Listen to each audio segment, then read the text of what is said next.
Chapter 78 of the Book of Jasher. At that time died Balchanan, son of Achbor, king of Edom, and was buried in his house in the land of Edom.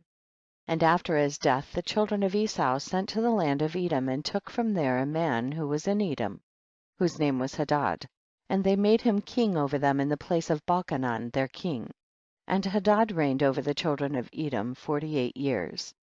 And when he reigned, he resolved to fight against the children of Moab, to bring them under the power of the children of Esau, as they were before, but he was not able, because the children of Moab heard this thing, and they rose up and hastened to elect a king over them from amongst their brethren. And they afterward gathered together a great people, and sent to the children of Ammon their brother for help to fight against Hadad, king of Edom. And Hadad heard the thing which the children of Moab had done, and was greatly afraid of them, and refrained from fighting against them.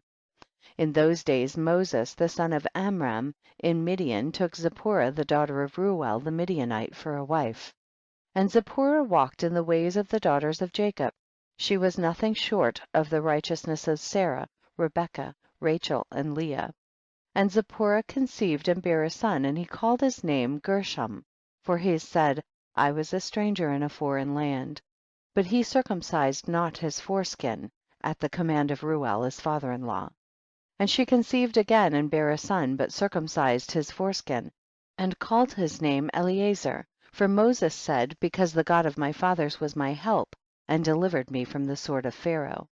And Pharaoh king of Egypt greatly increased the labor of the children of Israel in those days, and continued to make his yoke heavier upon the children of Israel. And he ordered a proclamation to be made in Egypt, saying, give no more straw to the people to make bricks with. Let them go and gather themselves straw as they can find it.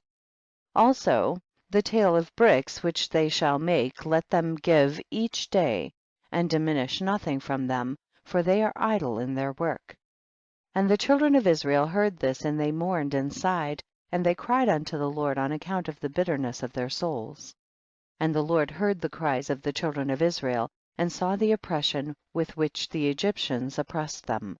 And the Lord was jealous of his people and his inheritance, and heard their voice, and he resolved to take them out of the affliction of Egypt, to give them the land of Canaan for a possession.